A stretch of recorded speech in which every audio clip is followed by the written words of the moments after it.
Bienvenidas y bienvenidos sean a su salón virtual de la Escuela Judicial del Tribunal Electoral del Poder Judicial de la Federación. Vamos a dar, eh, vamos a finalizar con la exposición que dimos el día de ayer, que comenzamos el día de ayer sobre algunos aspectos del derecho indígena, especialmente vamos a meter en esto con el derecho que tienen a la consulta indígena. Alguien lo confundía ayer con la consulta popular. Y quiero recordarles que consulta popular es un mecanismo de democracia directa que incluye la Constitución y se refiere o es aplicable a todos los mexicanos, eh, eh, y pues esa consulta popular es lo que vendría siendo el, el referéndum y el plebiscito. Incluye tanto uno como otro. ¿Por qué? Porque el referéndum se refiere más a leyes o a normas. Por ejemplo, pues es muy claro el referéndum que quieren hacer en, en Cataluña, pero este referéndum tiene como fin cambiar la normatividad española a fin de que se reconozca su separación política. También se hizo un referéndum en el momento en que España entró a la Unión Europea. Se le preguntó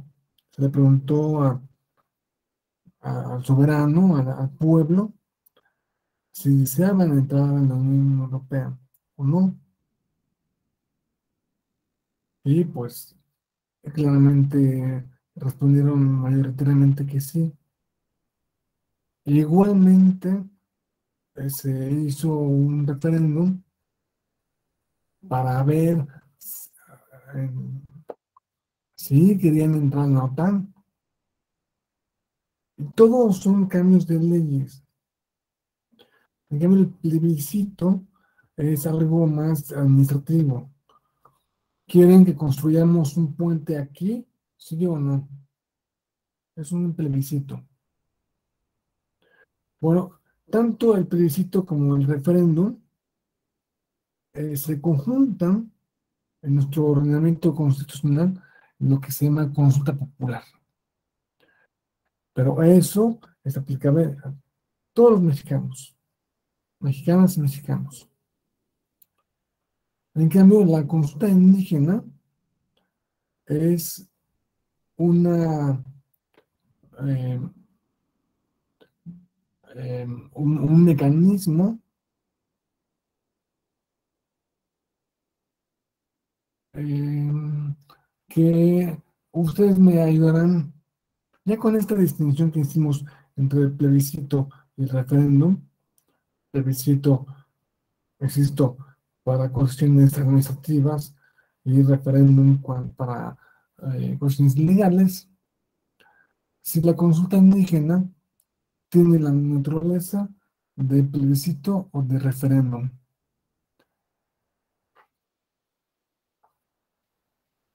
Entonces, quisiera comenzar recordando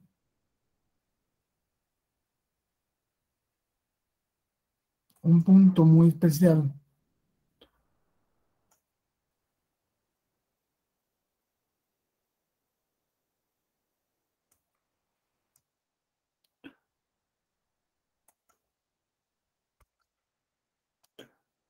de que vimos en la clase de ayer, y es el derecho indígena. También vimos que la palabra indígena se refiere a los originales del lugar. Los indígenas son los que nacieron o que tienen su origen en un lugar. Por lo mismo, todos somos de alguna manera indígenas, pero que el derecho el derecho,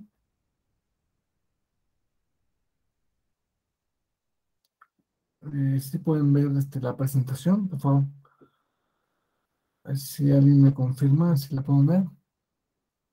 Sí se ve. Sí está visible. Buenas tardes. Perfecto, muchas gracias. Bueno,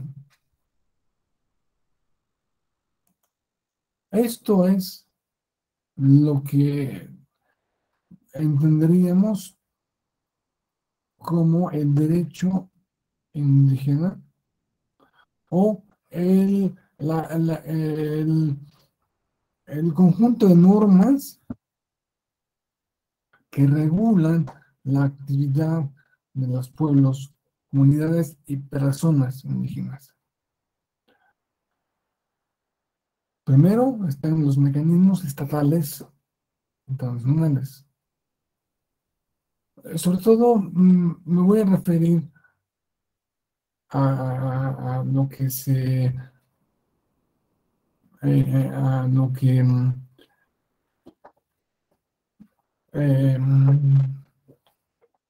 se refiere a la Constitución.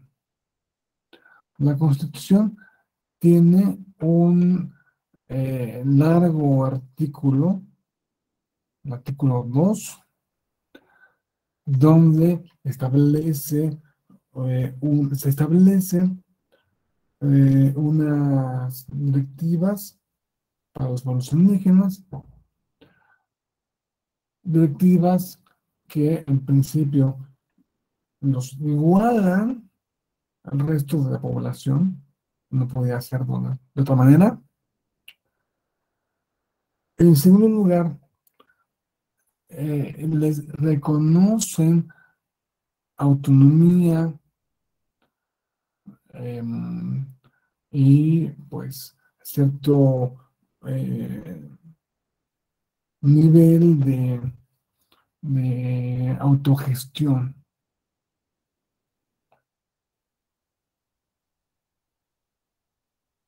Bueno, y luego tenemos también las normas que se han dado las propias comunidades y pueblos indígenas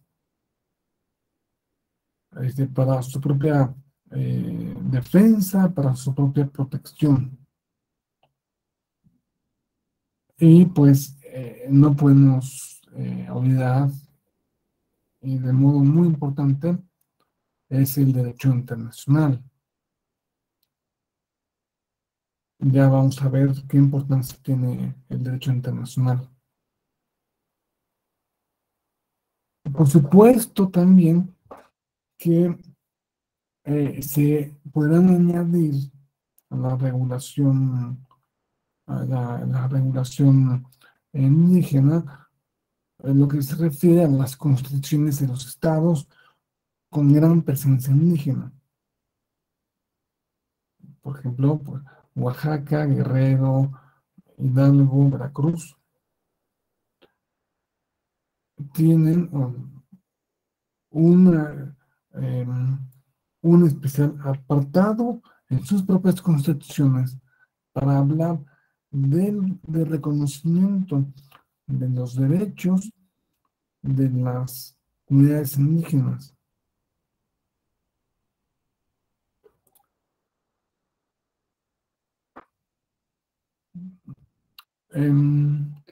El derecho internacional les comentaba que es de gran importancia, porque hay indígenas en pues, prácticamente todo el mundo. En América hay indígenas desde Alaska, les digo, hasta la Patagonia, en las islas del Caribe. Em, Muy importante también es la comunidad indígena, la comunidad aborigen, eso significa indígena, aborigen, de el origen del lugar, la comunidad, los pueblos aborígenes de Australia, de Nueva Zelanda, esas islas del continente de Oceanía, pues quizá no encontremos esa figura de pues, un indígena en gran parte de Asia, a menos que pues, o sea, el pueblo chino, que es enorme, se ha distinguido por eh, depredar a los otros pueblos que tienen ahí en la mano. Y, pues, el ejemplo más famoso es el ejemplo del Tíbet. El Tíbet fue ocupado a la mala por el pueblo chino, bueno, por el gobierno chino, por el ejército chino, fueron desplazados. Bueno, los tibetanos originales que están ahí desde antes de la llegada de los chinos, pues pueden considerarse como los indígenas de ahí. Lo mismo pasa en otras partes de Asia. En Europa también tenemos población indígena. Em, claro que la población indígena de Europa se distinguió de sus ocupantes, de sus conquistadores hace muchísimo tiempo, tanto tiempo que ya se olvidó de eso,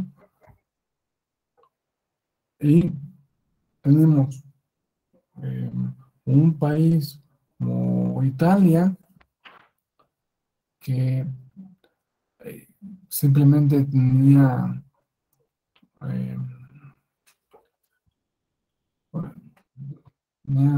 decenas de lenguas italianas hasta que se escogió una.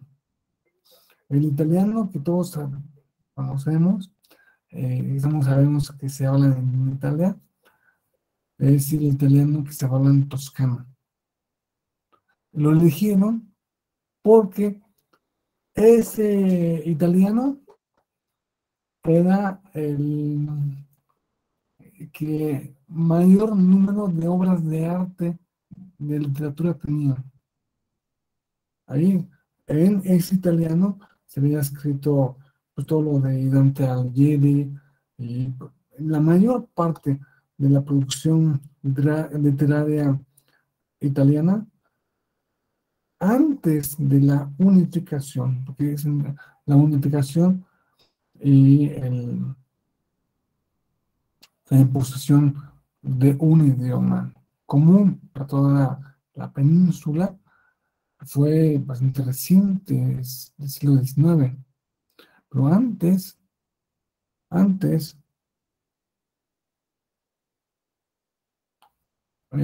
como digo, había una multitud de dialectos y se escribió literatura, poesía, un montón de cosas en cada uno de sus idiomas. Pero el que más unía es el toscano, y eso pues parece que pues, no viene mucho al caso, pero es una muestra de una diferencia étnica entre cada parte del país. No diríamos Alemania. Alemania se acabó de unificar en 1875, creo. Antes de eso eran reinos, ciudades separadas, lo cual nos habla de una gran dispersión, una enorme dispersión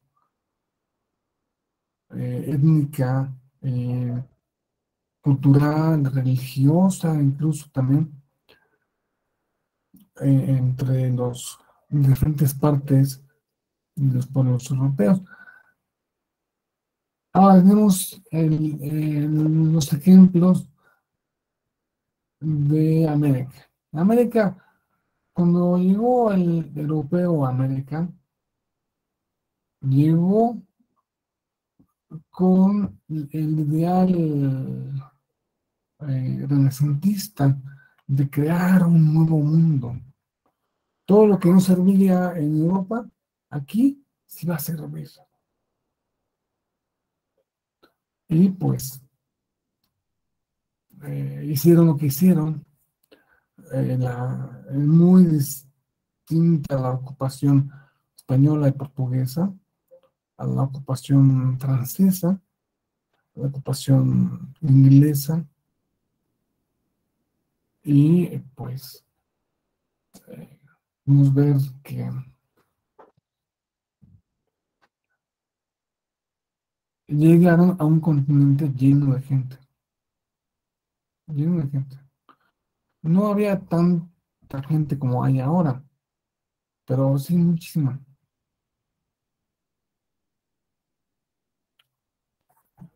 Por una parte,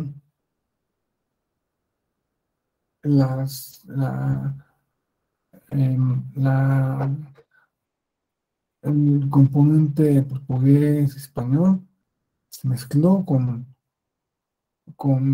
la población nativa para dar lugar a la gran mayoría de los pobladores de este país que son mestizos, que somos mestizos. Claro que, pues, siempre quedó una parte que no se mezcló. Y pues eso es objeto del comentario que voy a hacer a continuación.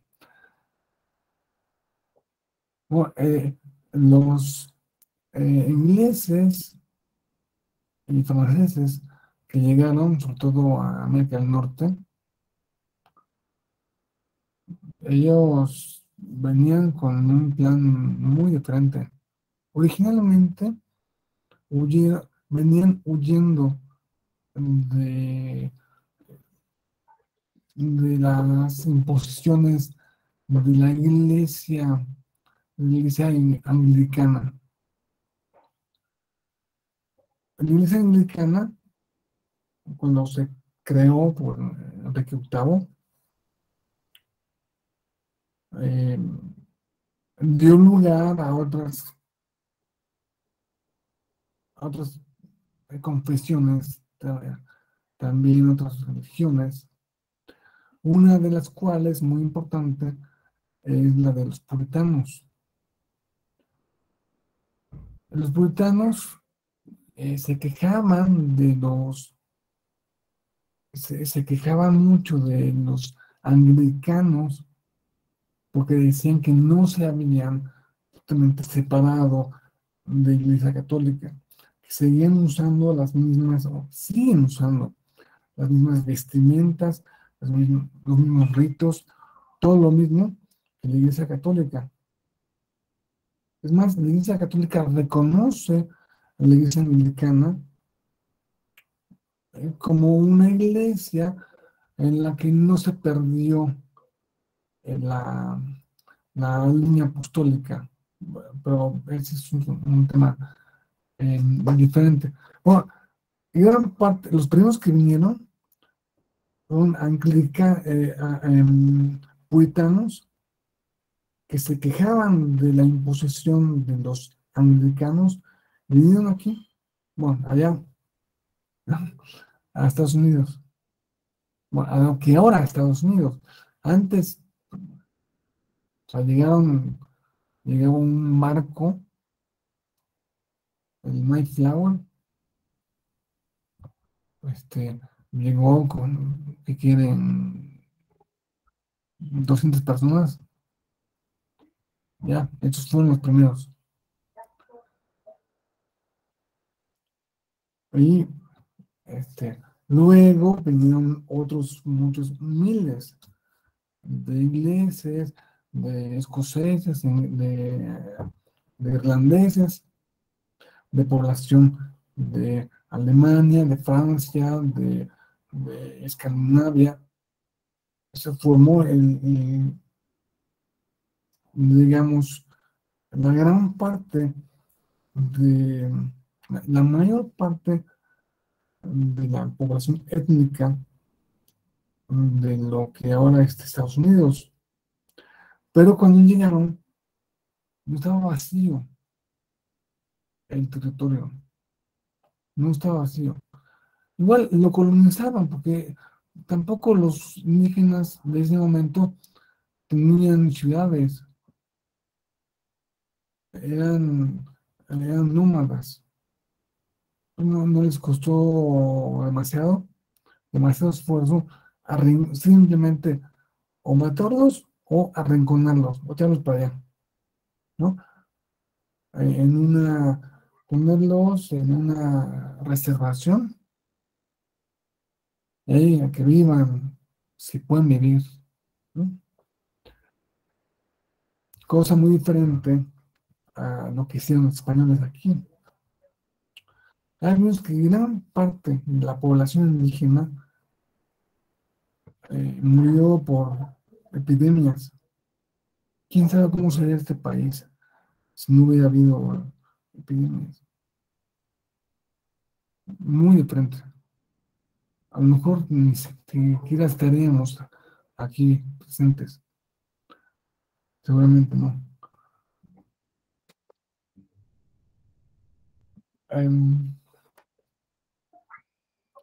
Entonces, el derecho internacional se ha desarrollado para incluir a todas estas poblaciones indígenas que hay en todo el mundo. Creo que a lo mejor sí, a lo mejor no, en África me cuesta trabajo pensar en, ¿no? Sí hay, sí hay, sí hay, pero no en las Islas Canarias. Las Islas Canarias que pues, están en África, pero están enfrente en el Mediterráneo, pero eh, a un lado de Marruecos,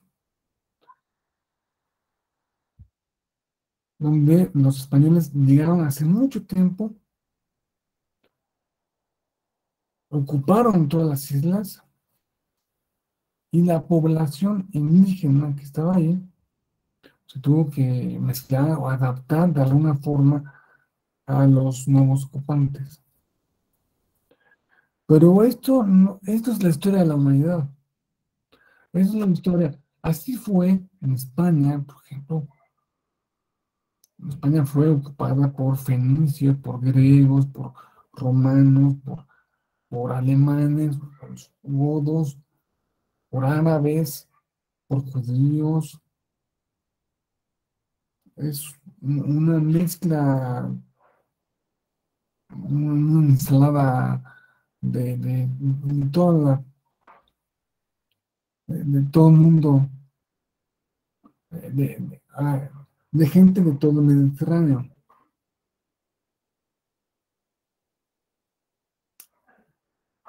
La historia también de Francia, también la historia, Francia se llama Francia por en los francos que llegaron y sometieron a la población que estaba ahí. La población que estaba ahí era una población celta, eran los galos. Y pues también en África se ha dado el mismo fenómeno de que tú estás, hay una población en un territorio, viene otra población y le quita el territorio, viene otra, le quita el territorio, viene otra y divide el territorio, y viene otra y mata, ¿no? Es la historia, no pensemos que es la historia de América Latina o de México, ¿no? No, es que los españoles no, es la historia de la humanidad. Bueno, y lo que hacen los persas, lo, lo que hace poco intentaron hacer la guerra en Somalia, eh, este, recordemos, em, para esto quisiera contarles que hay una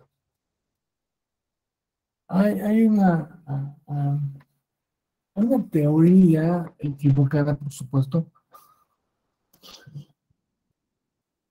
que defendió algún explorador inglés que fue a África, pero a las montañas, eh, creo que es el monte Atlas, bueno, que está al sur de Marruecos, y se encontró que había gente que le quería ayudar, o que le ayudaban, los cargadores, se dio cuenta de que esos cargadores tenían un, un tipo físico diferente a los demás africanos así oscuros negros, porque estos tenían como una nariz afilada, este, un pelo no tan ensortijado, chino, equivocadamente chino, porque los chinos tienen un pelo totalmente lacio. No sé de dónde sale la palabra chino, pelo chino. Entonces pensó que, si ustedes se acuerdan, en la Biblia, el Génesis habla de que pues, cuando sacan a Adán y Eva del paraíso, luego se fueron haciendo poblaciones y luego algo malo, malísimo, un pecado horrible debieron haber hecho, que Dios le mandó el diluvio, un diluvio universal. Y, se le dice universal porque pues no se veía que hubiera nada por encima de las aguas. Bueno, después del diluvio, se supone que los únicos seres humanos que quedaban eran los que estaban en el barco de Noé.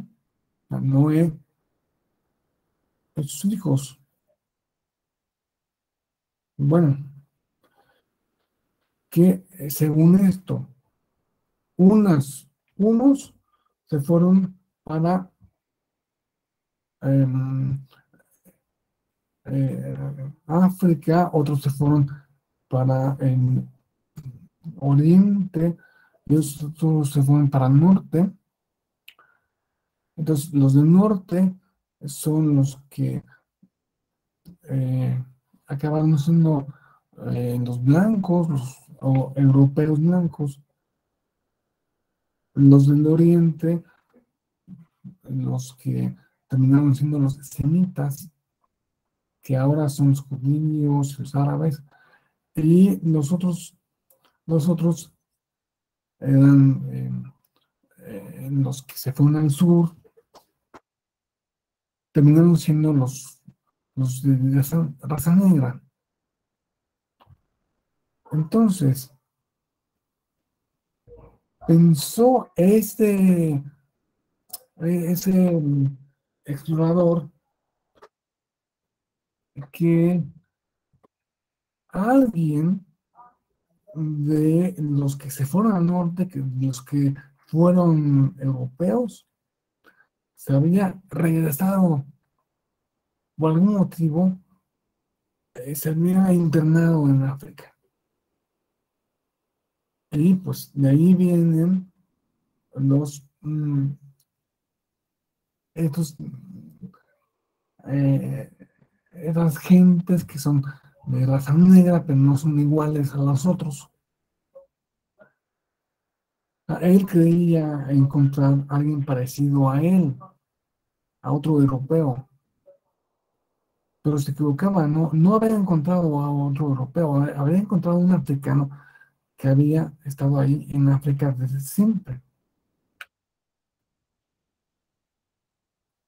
Lo que pasa es que el ser humano salió de África hace relativamente poco.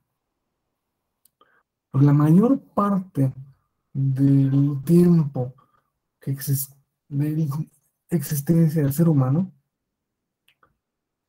pues, se la pasó en África. Y eh,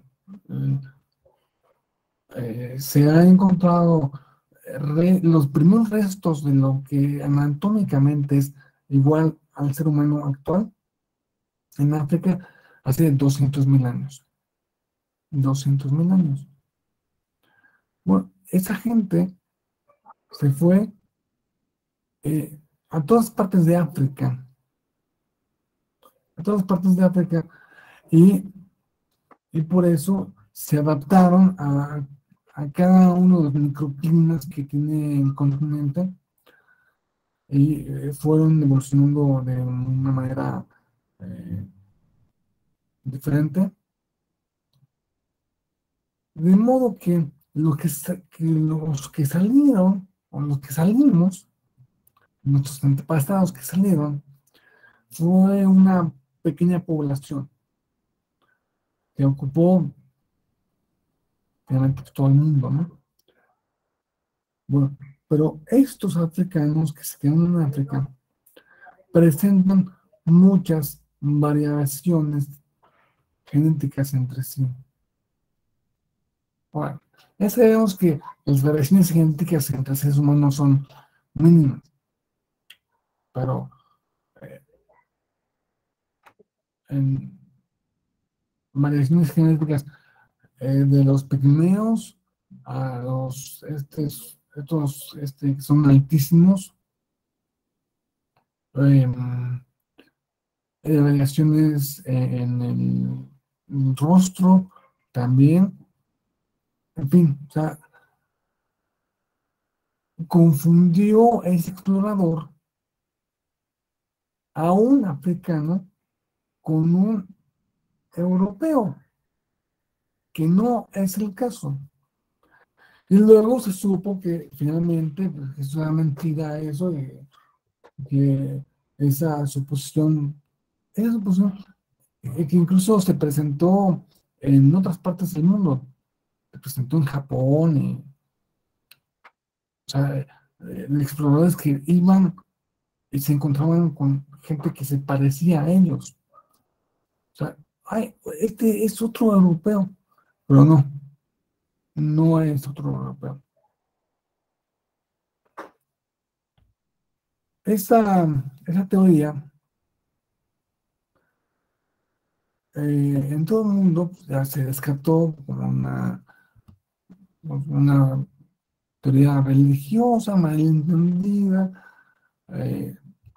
que pues, no tenía ningún sustento en la realidad. Sin embargo, hubo gente al interior de África que siguieron pensando que eso. Entonces, no sé si acuerdan de la guerra de los Hutus contra los Tutsis. Unos creían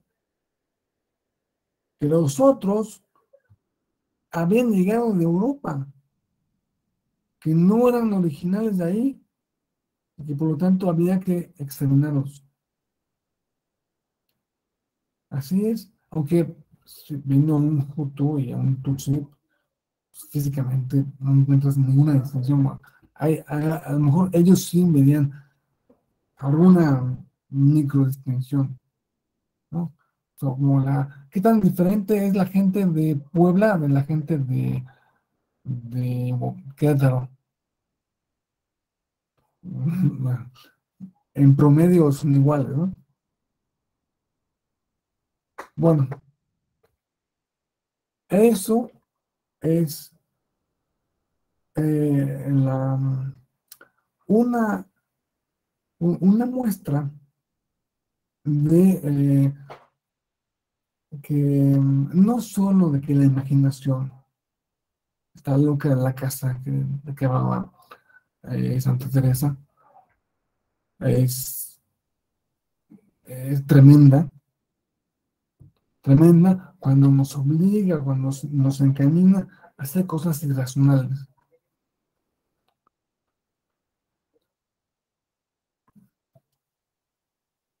Sino que también es muestra de lo importante que es el desarrollo del derecho internacional para todo esto, esta parte de la del derecho indígena.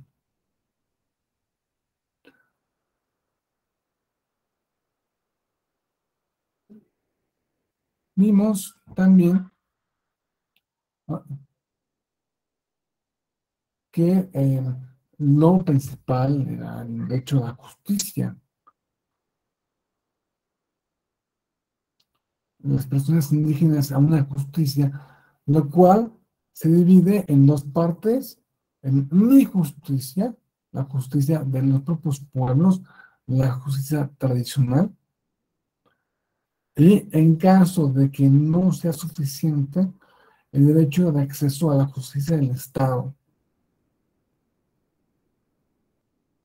el cual incluye además una serie de catálogos de normas especiales para ese grupo social, que es el grupo indígena, que se refieren a la traducción sobre la base de que la mayoría, o si no es que ningún juez o jueza conoce todos los idiomas, todas las lenguas indígenas, que nadie las conoce. Nadie domina el chochil, el quetzal, el zapoteco, el choctal, el maya, y por supuesto que los prestadores de justicia no son especialmente especialistas en filología, si con dificultad hablan español.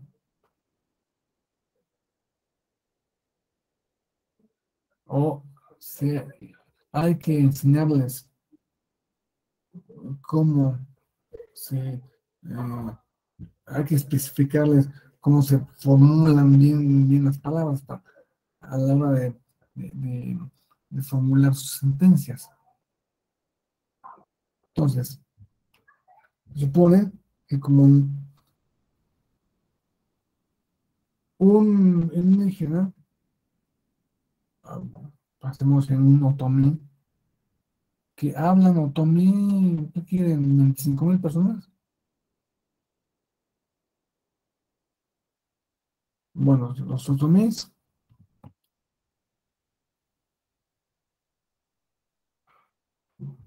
este, pues, si tienen algún problema, algún conflicto, y que tienen que llegar a la justicia occidental, tienen que partir de la base de que nadie más habla su idioma. Es como la gente de, de, mm, de Islandia. ¿Quién habla islandés?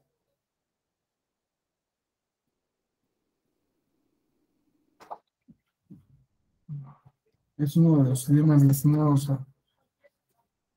Una vez vi los idiomas que están...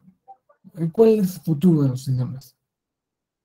Y por supuesto, que tienen un gran futuro, el chino,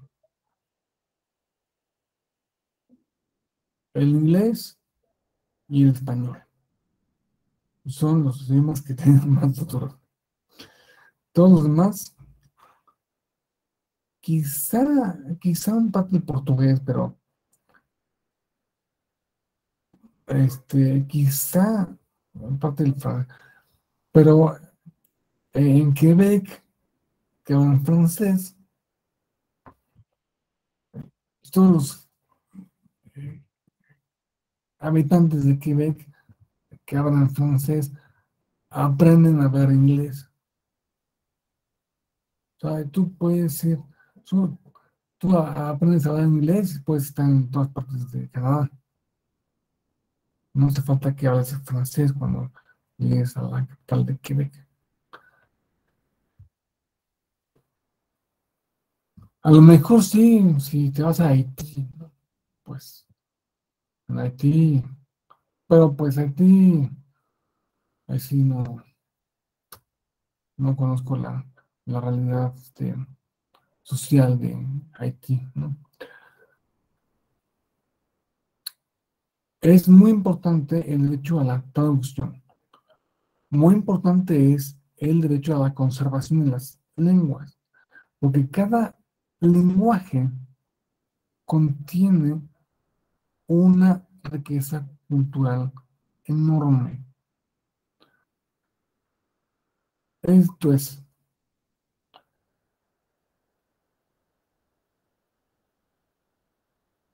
según cómo se pronuncia, cómo se estructuran las palabras en cada idioma, es un signo de cómo es la cosmovisión de esa comunidad. Un ejemplo muy claro lo tenemos en el idioma de los esquimales. Los esquimales, para llamar al hielo, aquí en español, ¿de cuántas formas le llamamos al hielo? De una, ¿no? Una, hielo. O frappé, bueno, pero eso es un apellido, ¿no? Hielo frappé. O hielo nieve. Bueno, no es exactamente el hielo, pero ellos tienen como 20 maneras de llamarle a la nieve, porque ellos viven entre la nieve. Y distinguen perfectamente un tipo de nieve de otra. El granizo, que no es lo mismo que los hielos que se ponen en los iglús, o hielos que se encuentran caminando por el campo, o el hielo que se forma en sus orejas. Todo esto es diferente. Y ese es un ejemplo muy claro. Hay algunas otras cosas que vemos que en nuestro idioma, el español, o en idiomas occidentales, eh, son mejores que otros idiomas. Por ejemplo, hay un idioma africano, no recuerdo exactamente cuál, que no tiene palabra para decir azul. Así que el rojo es rojo, el naranja es naranja, el amarillo es amarillo, el negro es negro, el azul es negro, el azul clarito es negro, el, el, el gris es negro. No tiene una palabra, una para cada tipo de negro, como ahora sí lo tenemos, el negro azabache, o el negro, eh, bueno, para distinguir los colores, el gris, el gris Oxford, el gris claro, el azul marino, azul cielo, todo, todo, todos los colores que hayan, que sean un poco oscuros, que no son rojos y amarillos, verdes, son negros. Eso también te dice de qué forma piensan, de qué forma fue formándose su propio idioma.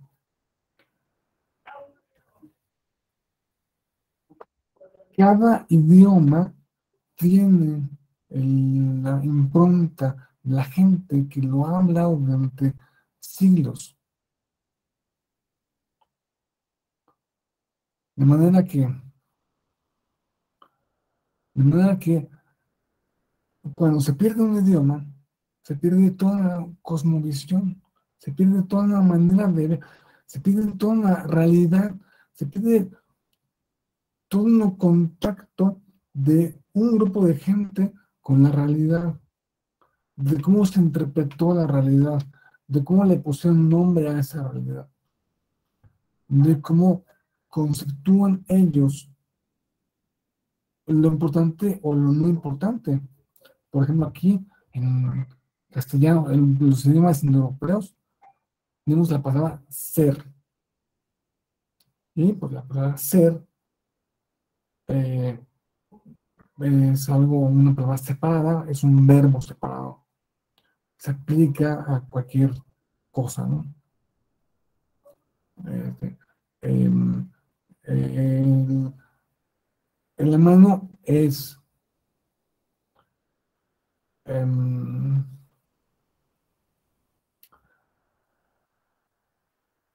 fue, mi coche fue, etcétera. O sea, el ser en sus distintas. Y eso fue lo que propició, o más bien, lo que permitió que un idioma europeo, como es el griego, pudiera desarrollar la metafísica, la ontología, pudiera desarrollar el, el- la reflexión del ser, independientemente de ser algo o ser. En otros idiomas, como el chino, no podría darse eso, porque una cosa es, pero siempre es algo. No se puede disociar el ser de ser algo. En fin, em,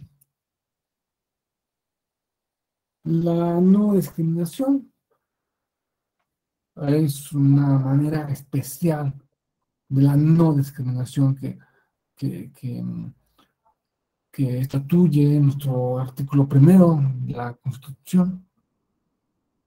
O sea, una repetición.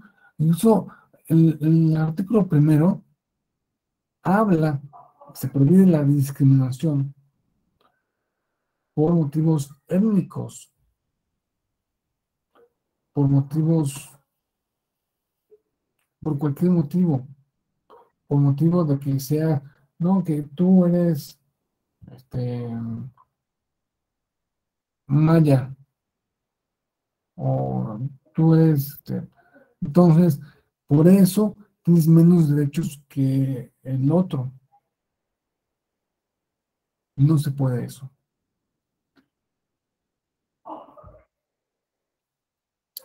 Y pues la consideración de las propias normas internas es una manera de respetar su manera de ser.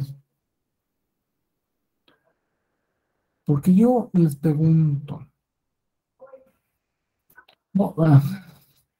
un día un maestro estaba tomando una clase, me dijo unas preguntas.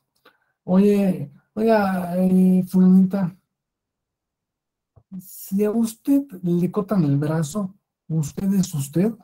¿Usted sigue siendo usted? Ah, pues sí, sí sigo siendo yo. Y si le cortan la pierna, ¿usted sigue siendo usted?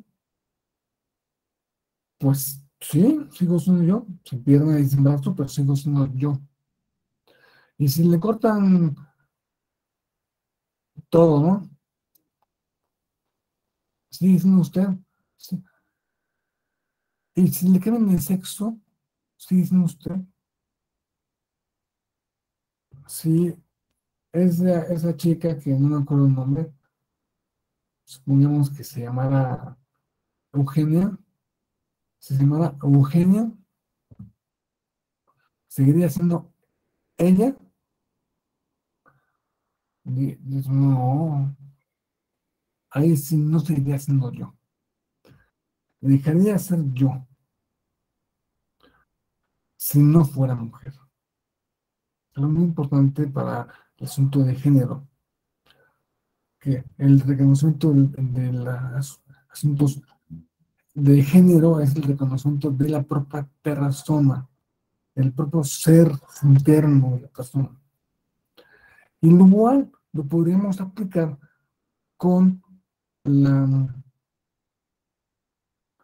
con el hecho de ser indígena o no ser indígena. Bueno, a lo mejor lo ven así muy fácil, pero si tú dejaras de ser eh, tener el estatus que tienes y pasar a ser indígena, pasar a ser maya, ¿seguirías siendo tú? No, es que a lo mejor no, es que a lo mejor ser una identidad indígena es algo fundamental para la persona. Por eso se llama identidad.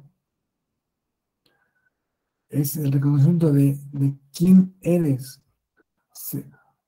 Uno de los primeros, de los más importantes derechos humanos es reconocerte que tú existes. El que tú existes es decir, bueno, tú existes con tus circunstancias. Si tú existes siendo hombre o mujer o, o francés o zapoteco, tú eres una persona distinta en cada una de tus presentaciones. Por eso la identidad es lo más importante en este asunto de la no no discriminación.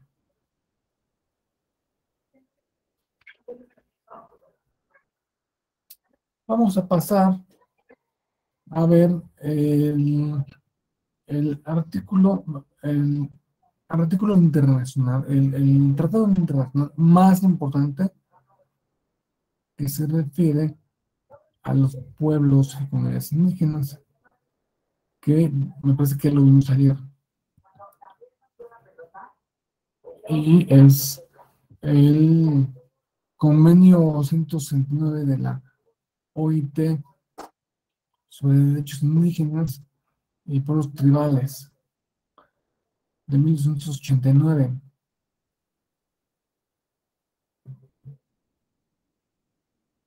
En ese, en ese tratado,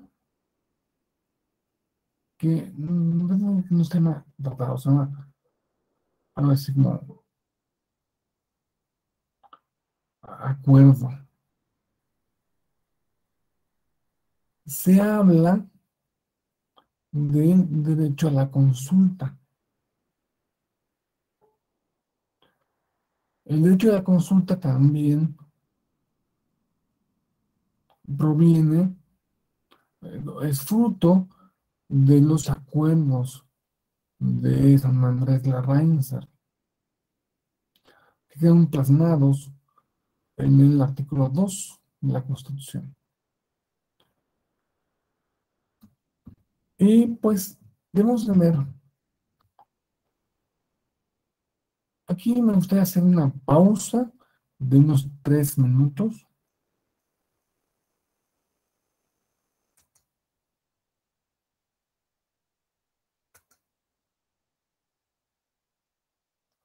De 3 minutos, o de 5 minutos, para que estemos a las 6:05. Aquí regresemos si acabamos de ver en la consulta indígena. Pueden apagar sus cámaras y nos vemos aquí al rato.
Bueno,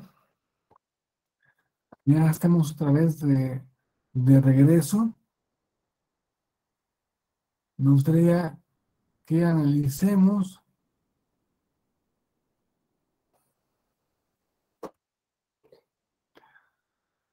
algunos aspectos eh, generales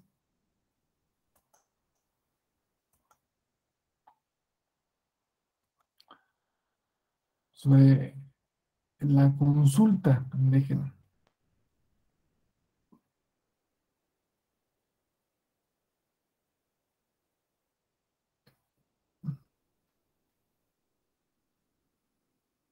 Sí, sí se puede ver la presentación. Sí se ve, doctor. Fantástico.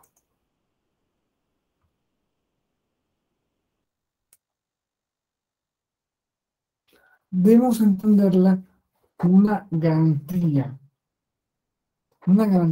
institucional para permitir que la comunidad participe en sus propias cuestiones, en lo que les incumbe de modo más directo. Por lo tanto, es un derecho de protección y un derecho de participación.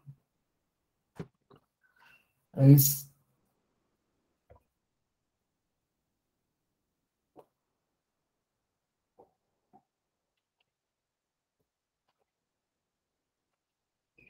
podemos ver, es un derecho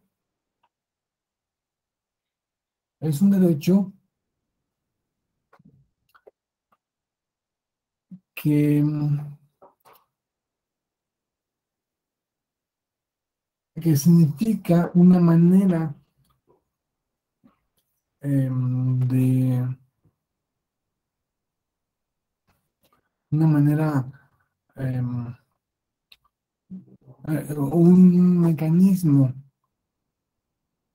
em, de democracia directa. De una democracia directa se aplica a los asuntos que más le importan a la sociedad.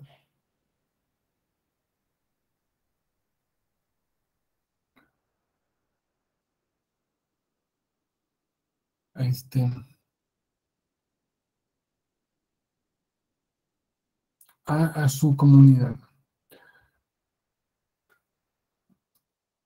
Ahora bien, esto nos va a llevar a reflexionar, porque es un hecho colectivo.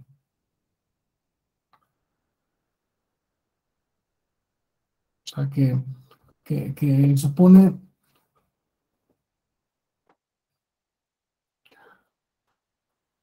una consulta hacia las autoridades de la comunidad. No es un derecho de voto para todos los miembros de la comunidad, solo para algunos, según se establezca en cada caso,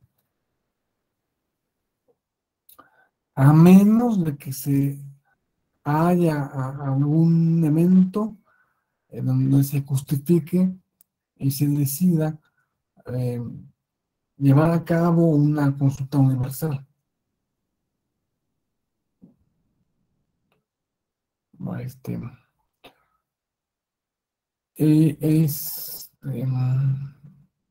no es la consulta popular, otro tipo de consultas. Aquí me gustaría que me dijeran ustedes, ¿te parece más al plebiscito o al referéndum?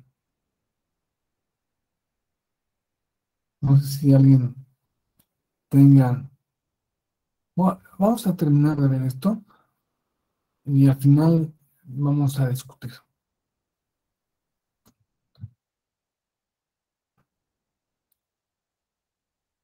No solo la legislación internacional, sino una gran cantidad de sentencias de todos los tribunales federales muy especialmente los electorales, tienen, em, está prevista o ha sido eh, diseñada para favorecer la convivencia en el interior y evitar fragmentaciones, evitar conflictos internos y externos.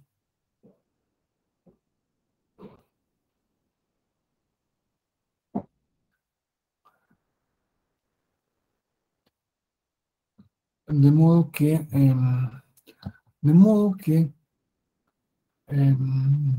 la consulta siempre parte del hecho de la buena fe. Parto del presupuesto de la premisa de que tú no me estás queriendo engañar, de que tú no me estás queriendo hacer eh, una injusticia, de que pues ahora sí que somos amigos y vamos a ver de qué modo podemos resolverlo. Gran parte de las consultas se refieren a asuntos internos, conflictos internos, y hay otras que se refieren también a asuntos externos, que viene el Estado o que viene una empresa o que viene quien sea. Y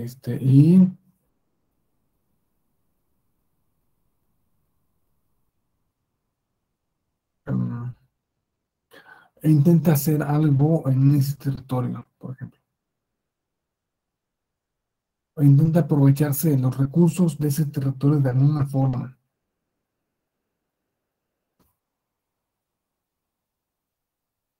En fin, hay otro tipo de consultas que se refieren a los ordenamientos interiores. Vamos a ver, es el caso de tan llevado y tan traído asunto de San Francisco Cherán.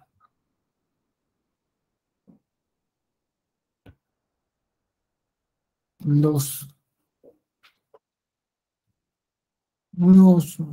representantes de la comunidad fueron con el Instituto Electoral de Michoacán y le dijeron que no les gustaba el sistema de partidos. Ellos querían el sistema de usos y costumbres.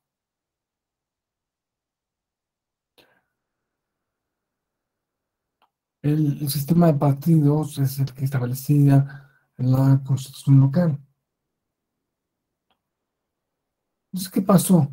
Que el Instituto Electoral en Michoacán es muy legalista, se vio más papista que el Papa, y dijo, no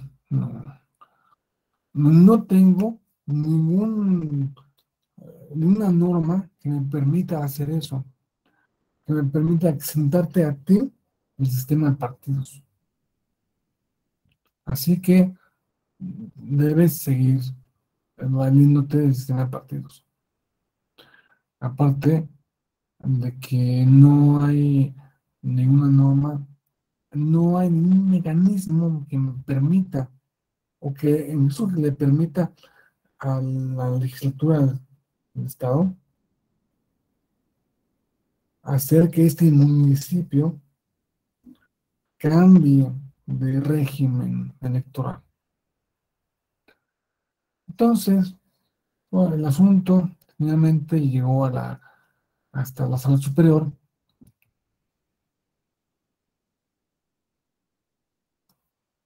y ordenó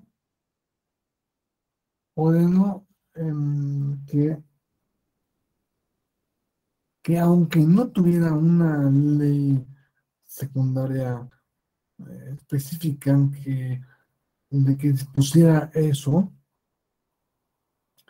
se aplicara de modo directo en los tratados internacionales. En ese momento creo que no se había eh, todavía modificado la Constitución.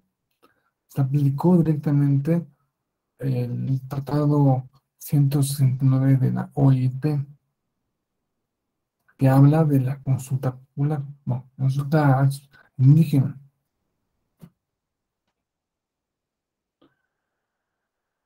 Eso, este, se le ordenó, haz una consulta y de acuerdo a lo que se diga en esa consulta, cambia o no cambia o no el sistema electoral del municipio. Y pues no fue un caso muy largo, muy largo, y que tuvo mucho impacto en las noticias nacionales.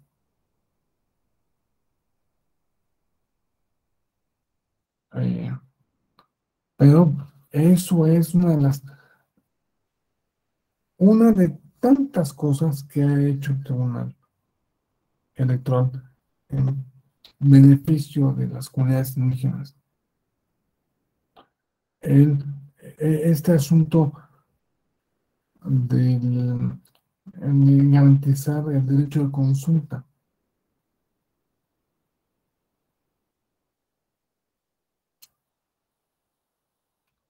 Derecho de consulta aún cuando el Estado de Michoacán, no contaba con una previsión específica sobre la materia. Es más importante, o se reformó la Constitución.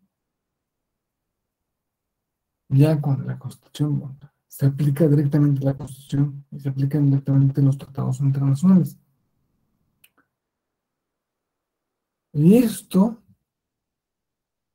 bajo el argumento de que todas las autoridades en este país tienen que respetar los derechos humanos de las personas, de los pueblos, no solo de las personas indígenas, sino de los pueblos y comunidades indígenas.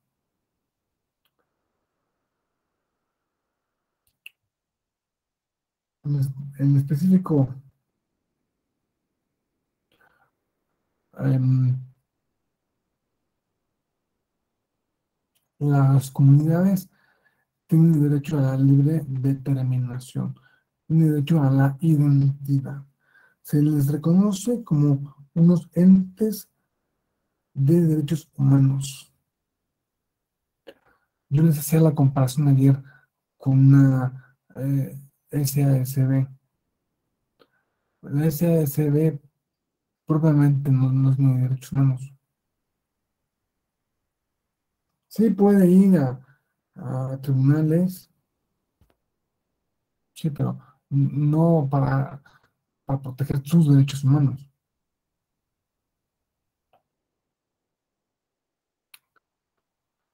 Porque en una SASB pues, es una figura mercantil que no implica la vida de nadie. En cambio, una comunidad implica la vida de muchas personas. Tenemos muchos ejemplos también en el derecho internacional, como es el caso de un pueblo indígena, el Quichua, de Sarayacuc contra Ecuador.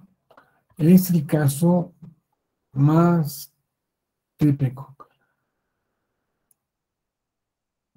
Ellos vivían en su territorio en el Amazonas y vino alguien, una empresa o estado, no sé, a decirle, aquí hay petróleo, aquí hay gas, aquí hay carbón, aquí hay lo que sea.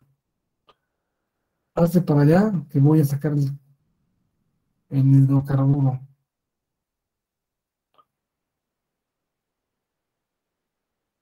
Bueno, hicieron una presión, se ajustaron a la legislación internacional y ante tribunales internacionales acabaron ganando el caso.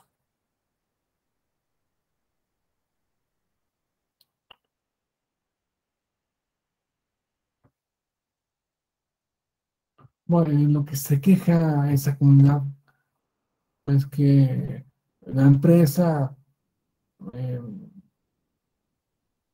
va a durar eh, yo no sé nada.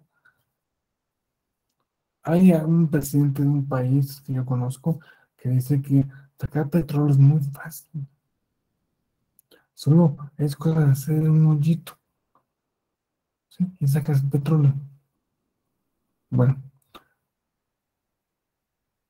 yo no voy a caer en eso, yo me declaro ignorante, yo no sé cómo sacar petróleo, pero a lo mejor sí se requiere algún momento de poner explosivos, de realizar una exploración, eh, aquí dice sísmica, a una explosión científica del lugar, y para cuál son importantes los explosivos.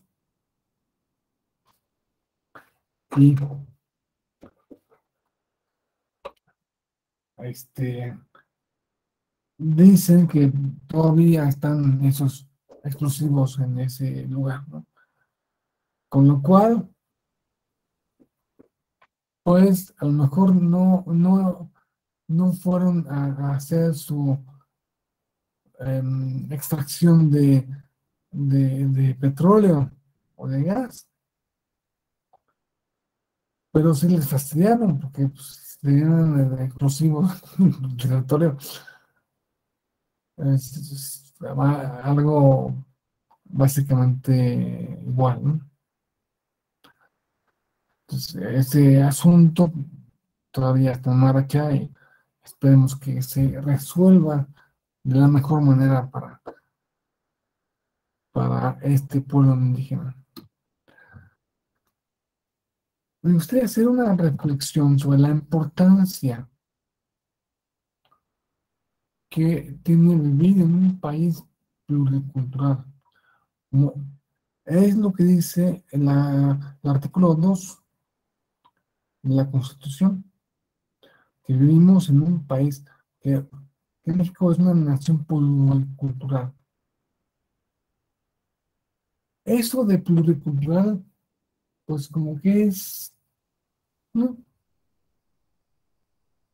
Muy aquí, ¿no? Pero en otros países sí es algo monumental. Por ejemplo, en España no han querido eh, reconocer todavía en su constitución que se trata de un país pluricultural o plurinacional. Tiene gentes muy diferentes, que se hablan muchos idiomas diferentes. En fin, es importante reconocer que vivimos en un país pluricultural para reconocer la dignidad de todas las personas, de todas las poblaciones, todos los grupos humanos que habitamos ese territorio. En especial aquellos que han sido desplazados, marginados, discriminados durante mucho tiempo y que es lo que ha provocado caer en un estado de, de- de necesidad material, de pobreza, y analfabetismo, etcétera. Es importante, repito, reconocer y que vivimos en un país donde hay muchos de todo, donde hay muchas personas, muchas idiomas, muchas creencias, muchas religiones, muchos partidos, porque en la medida, o sea, muchas preferencias políticas, porque la convivencia social se hace en esa medida en términos pacíficos. Se puede socializar de mayor medida, con mayor éxito.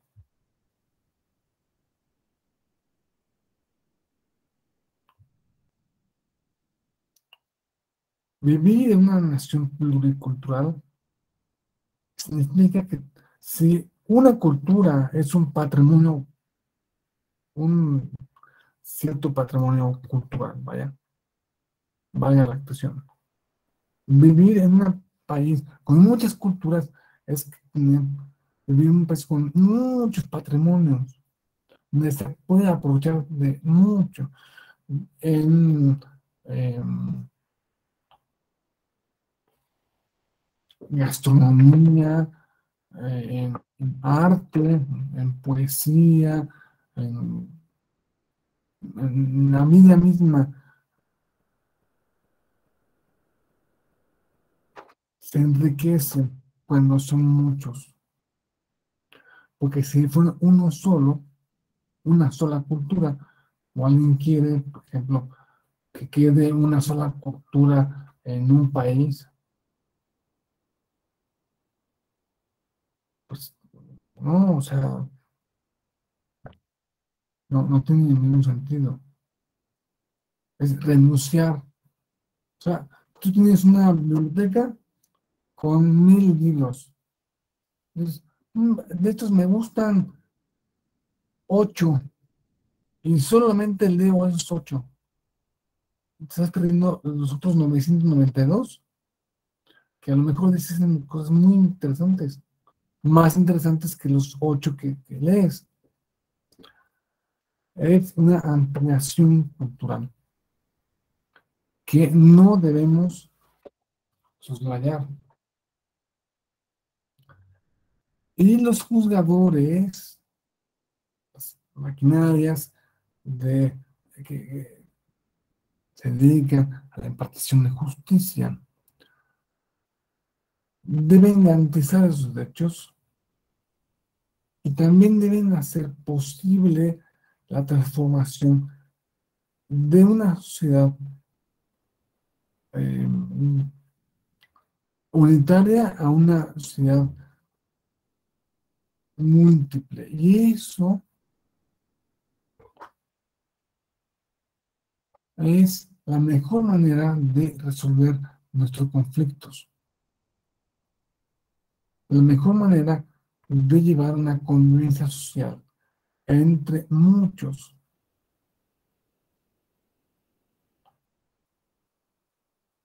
em, es lo que significa la palabra cosmopolita. Alguien cosmopolita es alguien que conoce el mundo, y conoce culturas y sabe ya es que está en contacto con mucha gente de muchos lugares. Y ese es un cosmopolita. Y una sociedad cosmopolita es más tolerante, mucho más permisiva y, se crean unas instituciones mucho más favorables para el desarrollo de la vida del ser humano. Pues con esto terminamos y me gustaría preguntarles, preguntar a cada quien si hay alguna duda, algún comentario, alguna observación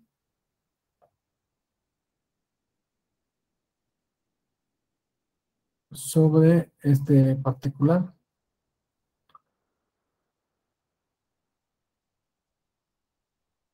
Omar me dice que no.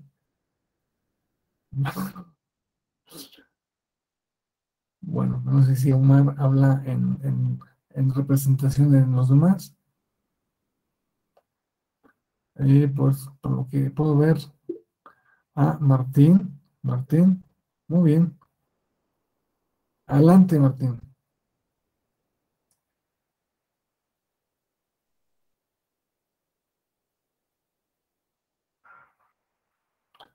¿Tienes apagado tu micrófono?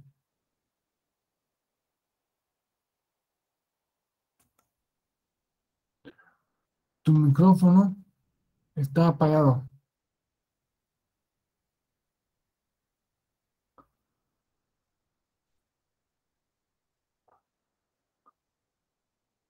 No, no se oye. ¿Ustedes no me escuchan? No, creo que tienes em, un problema con el micrófono.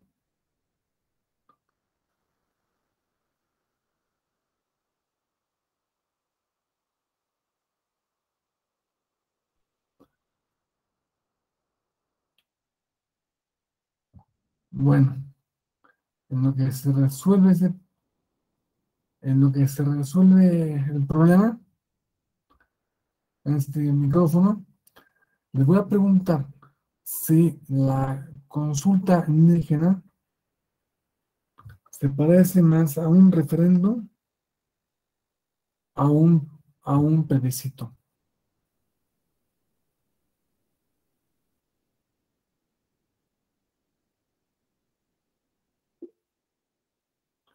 Omar, adelante. Gracias, doctor. Pues yo creo que tiene de los dos, ¿no? O sea, como es consulta, es la parte general, ¿no? Y el particular es el referendo o el plebiscito, perdón. Entonces, desde ese punto de vista, tiene que tener de los dos, o sea, para aprobación o de actos y para aprobación de normas. Correcto, sí. Implica unos elementos para pensar que implica las dos. Ahora bien, que hay una gran cantidad de normas que incumben a los pueblos indígenas que no son sujetos de consulta, donde yo no puedo, la propia Constitución no es sujeto de una consulta, en tratados internacionales. Solamente alguna parte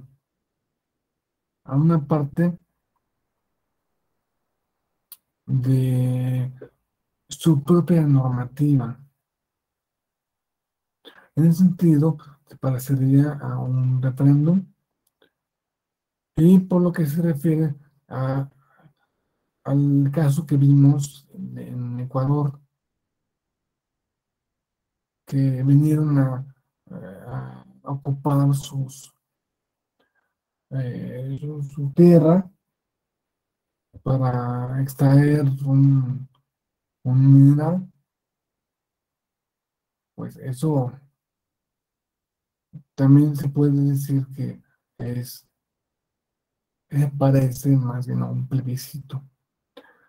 Entonces, correctamente, yo estoy de acuerdo en que tiene de las dos naturalezas, como también la consulta popular tiene en las dos, ¿no? Bueno, pues no sé si ¿Teníamos algún otro comentario?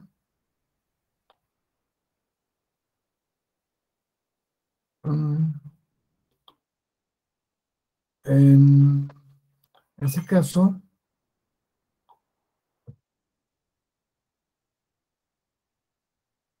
caso, pues podemos dar por terminada la clase, este módulo. Y me dio mucho gusto estar con ustedes. Me gustaría, bueno, algunos ya los conocían, me gustaría repetir eh, la clase con todos ustedes en este o en cualquier otro diplomado de la Escuela Judicial. Martín, sí, por fin sí pudiste. Ah, bueno, porque más bien se despidió. Bueno, hasta luego, me despido. Que les vaya bien. Adiós, doctor. Muchas gracias, muy amable. Hasta mañana, Muchas compañeros. gracias, doctor. Buenas Muchas tardes, gracias. doctor. Muchas gracias. Excelente tarde.